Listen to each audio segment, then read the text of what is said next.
very angry. It's you know, I send my son to school so he gets an education, not to have some other kid come up to him and smash his face into a wall.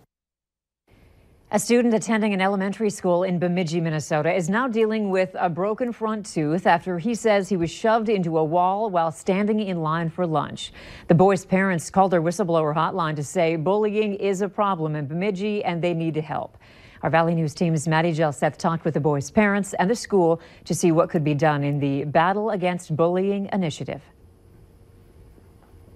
The no bullying has to be enforced.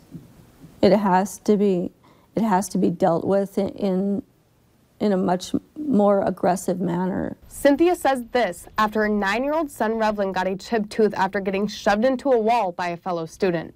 Luckily, the tooth got repaired, but it won't ever be the same. It's more fragile. He'll have to be careful with it.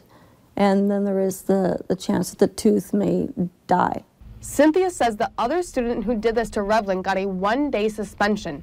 And the superintendent of the Bemidji area school says they are dealing with the incident and the child.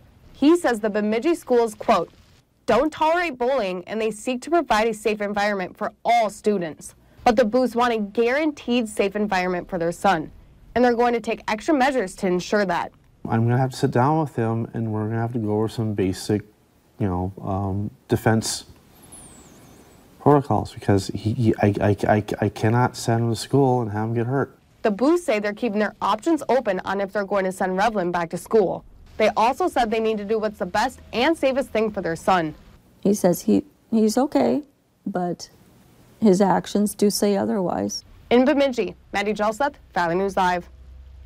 The superintendent of Bemidji area schools also says they are doing their best to prevent this from happening again.